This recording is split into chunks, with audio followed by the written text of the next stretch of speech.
So we have a pretty small group, but still anyway, I guess Fibre is not as exciting as marijuana might be, although it actually strengthens the message that I wanted to share with you, that there is the world beyond the smokable part of the plant. So I don't have a presentation with me. You will be just showing the pictures of our everyday life of a fully integrated company. So it's not only the fields, it's also the processing.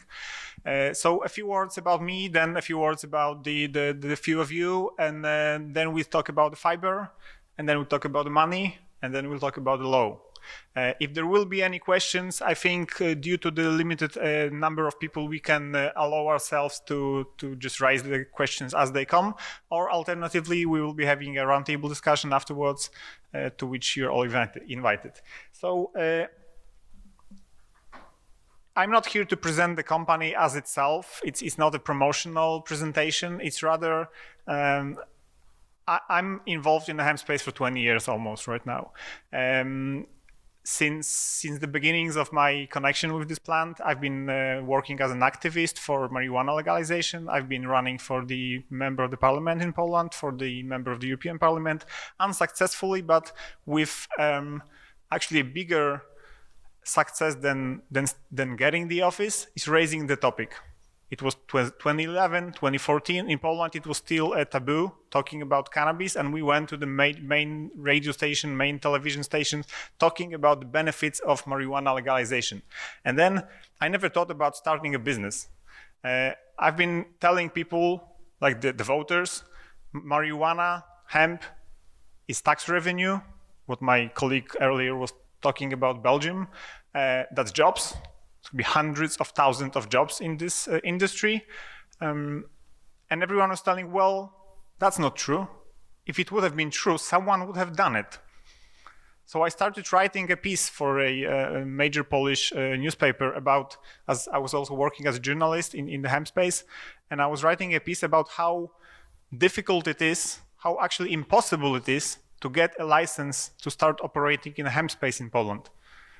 The piece didn't work out because during the work on this, I tried to apply and I actually got the permit. I got the license. It happened that for 20 years, no one actually applied.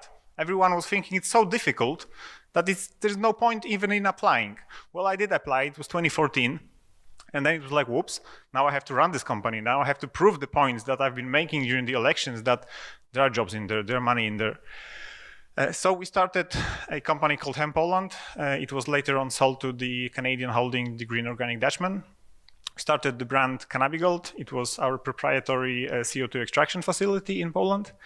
And quickly, within 3-4 years, I've been employing 100 people and attracted the Canadian holding that quickly decided to part ways with me. So I was out of job in 2018 and started the new company. And having a non-compete clause, I was not able to work with CBD anymore. So I decided to start working with the Fibre. The plant, as you can see in this picture, it's actually pretty tall, the industrial type, not the flowery type that you grow indoors. And 90% of the material is treated as a waste in the flower business. So what previously has been a major obstacle for collecting, for harvesting hemp, I decided to tackle this topic. Now,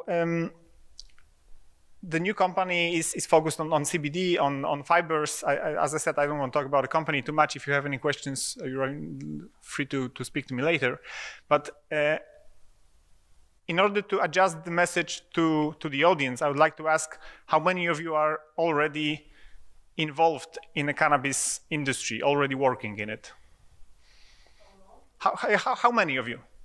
Because I know some people are just here watching around and getting used to it. And how many of you were there 5 years ago?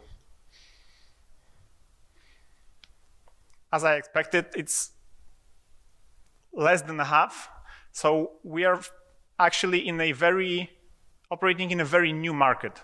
Most of the players, like pre-COVID, most of the companies that are here did not actually exist.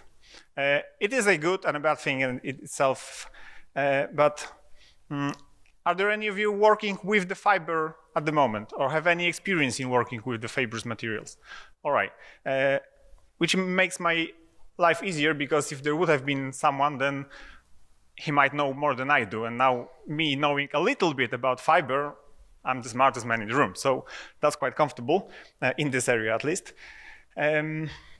So when I started the company in 2014, I didn't have a penny to my soul, and I had to, usually you have to start the company with some funding. I went to the banks, I went to the venture capitals, I went to all the traditional sources of capital, and they were all telling there's no business in it. There will never be. It's illegal, it's cannabis, we're in a conservative country. No. So I went for the traditional last resort of family, friends, and fools to start the company. And quickly, when we sold the company at the evaluation of approximately 20-something million US, all the same people that 5 years ago rejected my bid, they started calling, and they were like, we want to get in it as well. It's like early 2019, I was telling them, well, don't, it's too late. There are other opportunities. There are dozens and hundreds of industries that could benefit from hemp. No, there's no business in it. So I see the parallel, because there's exactly the same kind of people with the exact same kind of message that are telling now, today, that they should be working in marijuana, they should be working in CBD. And we see it in here as well. They all in the other rooms. In 5 years, no one will have the experience, no one will have the know-how, because no one is starting right now. Well, I'm saying no one. Obviously, there are companies. There are companies in the US, there are companies in the East, the Far East, and the Near East, meaning Russia. There is some knowledge starting to arise, but it's like when the Canadians, not the cannabis type of Canadians, but the sporting types, they wanted to win more medals on the Olympics. They invented a sport, and they got the gold medals in it because they were the only one with experience. So right now you have to ask yourself a question whether it is better to be in a very crowded, very well capitalized area where there will be a massive oversupply, and everyone knows it. There will be too much marijuana, so they will be all losing money.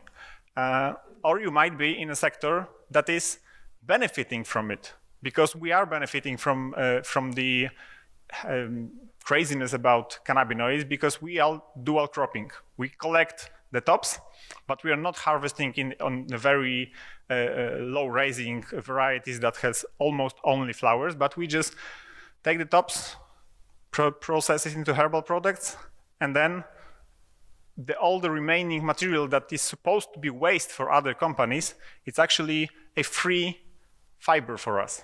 Well, free, obviously you have to pay for the decortication process and for all of that. But it wasn't possible 10 years ago, because there's a lot of companies like the old type hemp companies from the 70s, from the 80s, from the 90s here in Europe that tried it and didn't have much luck with it, because without the revenue from the flowering tops, fiber is simply too expensive. Our direct competition is cotton, polyester. They are dirt cheap. Like cotton, before the inflation and the craziness around the world prices of everything, cotton was selling for a little bit more than $1 per kilogram of prepared material. Now, a t-shirt is roughly 200 grams, 250 grams. So it is actually worth 20 cents of cotton. So think about it when you next time buy a piece of clothing. The cotton in it costs nothing. So hemp being a competition to cotton and to polyester, it might seem strange to think about it, but 3-4 years ago when I started working with fiber, I was stressing the importance of self-sufficiency and short supply chains. Like, I didn't expect it to be so right about it, with the pandemics destroying the supply chains and then the war in our neighboring country. I live 50 kilometers from Russia, so it is a big topic in our place. And it should be here as well. you see that you cannot rely on importing everything from the other side of the world. European Union was, or is, founded on the principle of food security, that even though producing food is cheaper in Brazil, cheaper in Kazakhstan, we still have to maintain a possibility to feed ourselves. We also need the possibility to clothe ourselves. And you might think, well, it's not the same. I can live without a new handbag for a while. But after several months, you start to realize that it is actually a basic human need. Clothing, any kind of fibrous material. You don't realize how fibers are everywhere. When I started working with it, I didn't realize it. But fibers are actually everywhere. When you go back to sleep, you put yourself under the blanket, which is made of fibers. You put yourself on the mattress that is either a fibrous material or a fiber alternative. The bed frame could also be made from wood alternative, which is the sheaths. In here, we got the carpet, we got the tablecloth. Every one of us is wearing some clothes. So it is really the depth of fiber market is several degrees of magnitude higher than marijuana ever will be. It's and right now you have like a dozen companies or a few dozen companies around the world chasing that huge market, and hundreds and thousands of companies chasing the legal marijuana or quasi-legal marijuana market. And there are two things that will make my message absolutely true in the coming years, because I look in a very long perspective.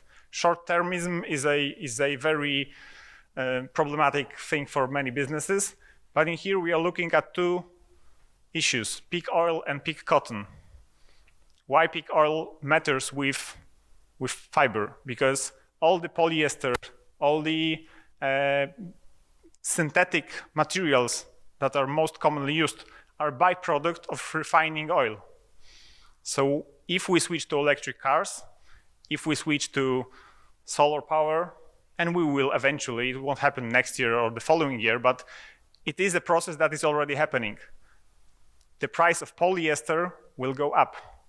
Sure, we have recycled polyester, but then, as recent developments showed, it is actually a major source of microplastic particles, which are also due to be banned by the European Union. Then on the other hand, we have cotton. Cotton production will never be higher than it is right now or had been in the previous decades.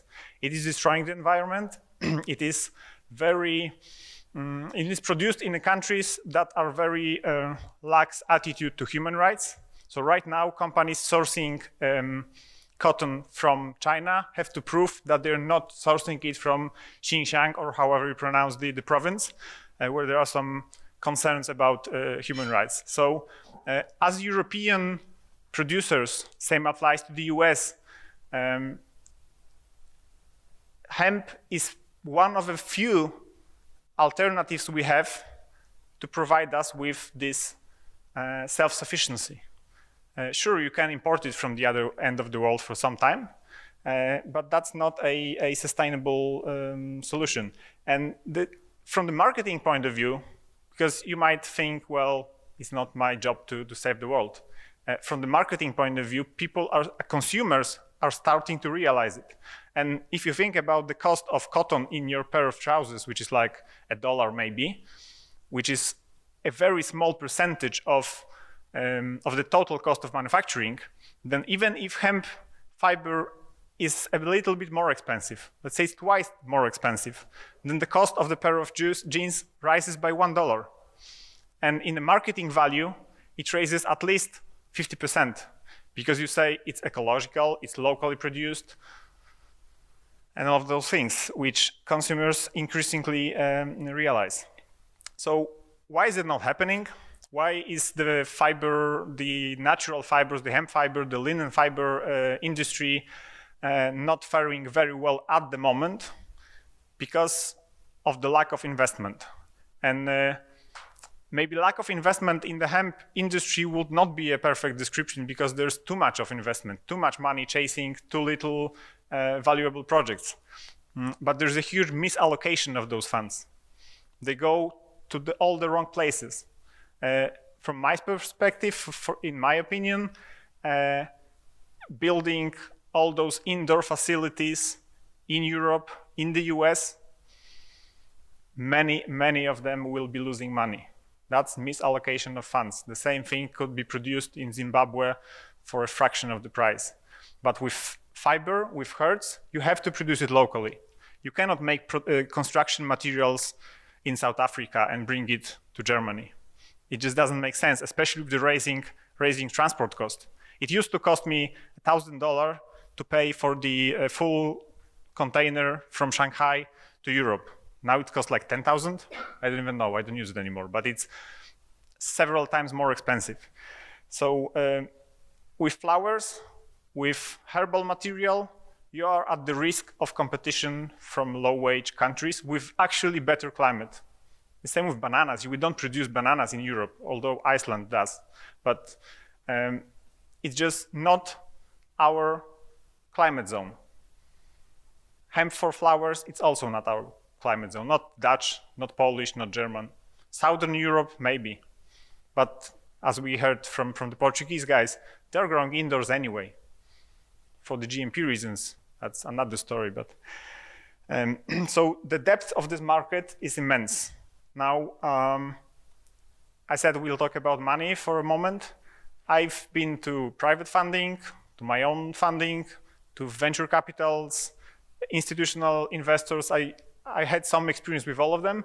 Obviously, it is my personal experience. I'm not saying for the whole industry, but the last thing we did with crowdfunding, which is, to those of you who are not familiar with the concept, is basically selling your shares online to an average retail person. So you don't sell shares in the company to institutional investors, but just to a regular guy. So it allowed us 3 times in a row to raise 1 million euro in each round at the raising valuation. The last one lasted 7 minutes, so all the shares were out in 7 minutes. And we have 1,500 shareholders right now.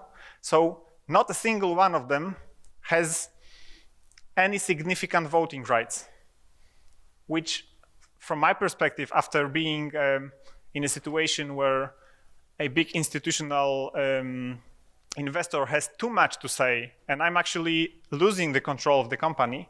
Right now, I allowed myself to sell 25% of the company and have 1,500 shareholders who give their money, they invest their money, expecting to make gain from it after we file the papers for the stock exchange, which we have already done. So probably end of the year we will be a public company.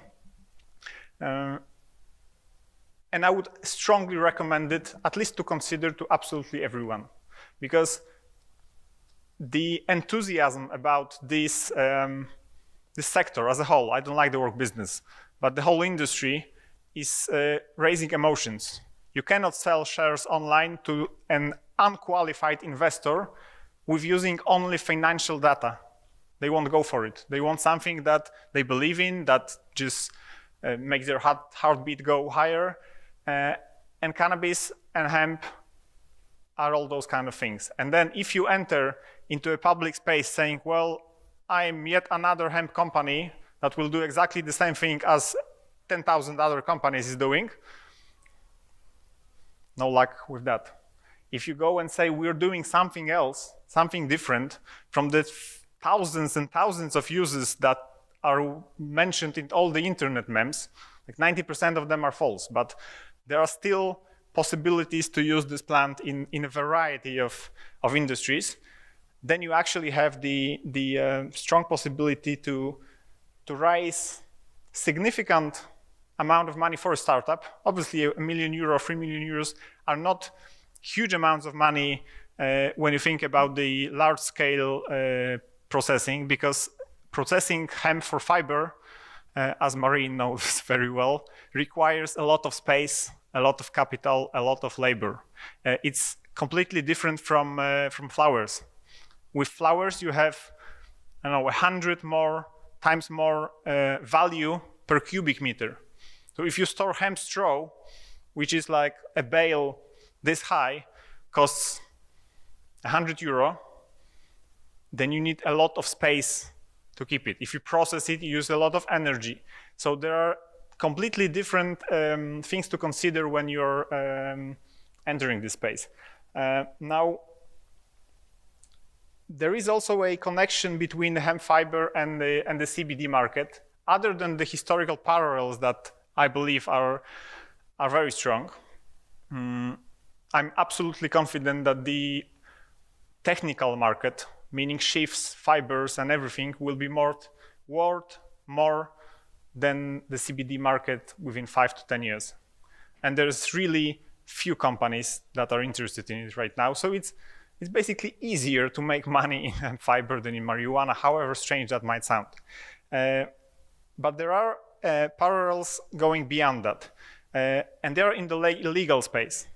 Because although fiber does not contain any THC, any trace level of THC, unless it's just sprinkled with bits of flower. So as such, it is not regulated in any way, at least in Poland. Well, you have to apply for a permit to grow hemp, but it's like you pay €7 and you get the permit, so it's foolproof. I know in other countries it's a bit more difficult, and it's a patchwork of legal frameworks, so it's pretty difficult, but there are legal solutions to the upper part of the plant that make the production of fiber more or less financially viable. So, are we closed for business? Or, if we are not allowed to operate in the CBD market, the fiber will be too expensive for a consumer, period. And that just destroys the business. So there are two major things happening in terms of legalese. If we would be allowed to grow up to 1% THC, it will make our hemp clothes more available. However distant that might sound, but if you produce more revenue in the flowering part of the plant, and with 1% THC, or up to 1% THC, you can also easily have a higher concentration of CBD, because usually they go hand in hand. Then the profitability of this operation is higher, and the remaining cost of the hemp fiber is actually going down. So that's one thing that we expect to happen after, and there are voices putting us into that direction. We just recently had the raise from 0.2 to 0.3 at the European level, which is slowly taking part in different countries at different speed. But it used to be 0.5 in the 80s. It is 1% in Switzerland. It is 1% in Australia. It will be 1% at some point at the federal level in the US. So I believe it still will be 1% here. And then the last legal part, which makes fiber processing viable economically, is the ability to sell hemp products as food products, not as aromatic products or whatever silly reason people give, but as a food product. And there's a lot of talk about novel food, and frankly speaking, most of it is complete bullshit. People don't have any idea what they're talking about. They spend huge amounts of money on something that is totally untrue. Hemp is not, never been, and never will be novel food. And if an administrative official, a clerk, puts something down in writing, it doesn't mean it is true. You can sue the government. We did that in 2019. Several months ago, we've got a ruling which is saying, from the highest administrative court in Poland, saying, well, it doesn't matter that someone said that you cannot use it, because we have proved that it has the history of consumption. So with this happening, It will have some repercussions at the European level because we've been receiving inquiries from Ireland, from France, from Austria, from Germany that they will be using this ruling in their court cases. Obviously, courts are operating slowly, not only in Poland, not only during the pandemics, but it usually takes 2 to 3 years to get any ruling, any final ruling at least. So I expect this to be a diversion from the path chosen by EHA to file a consortium to agree that hemp is novel food and then try to convince them that it is a legal, a safe novel food, which should be considered only for synthetic cannabinoids, for isolated cannabinoids with changed composition. With that, I totally agree that this is something novel. No one in the history of mankind were consuming crystal cannabinoid converts from one to another. We don't know what was going to happen to the organism of human. But with hemp, with the flowering top of hemp, we have been using it for centuries. So there's nothing novel about it. And then if you go into the legalese with novel food application, you're just wasting a lot of money, a lot of energy. And by doing that, you are admitting that this is a novel food. And during that period, you cannot actually sell this product because you're admitting that this is an illegal product until someone will say it is legal. If you read the Novel Food Directive, not what the lawyers are writing about it, because it will be contrary to their interest to say, well, everything's fine. If you read the directive itself, first of all, it's not a source of law. It is only an indication. So no court, no administrative clerk can take this as a base to make his decision. Most people seem to forget it.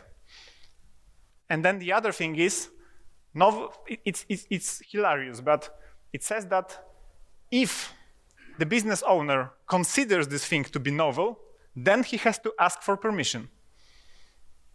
Think about it. If you don't consider your product novel, it is not novel. I know it sounds pretty crazy, but that's what actually allowed us to get the ruling in place. Because everyone fighting their cases in European courts are saying, well, we're going to prove to you that there is a history of consumption.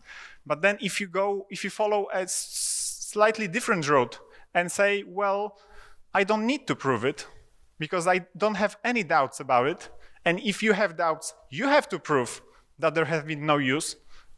And good luck with that, because it's impossible to prove that there have been no use, because there have been some use, and lots of it. So that, strange as it may sound, will lead to cheaper and more available hemp fiber products. I guess we are already past my time, so if you have any questions, I will be around here until tomorrow, and we'll have front table discussions in a bit, right now, in here. Thank you.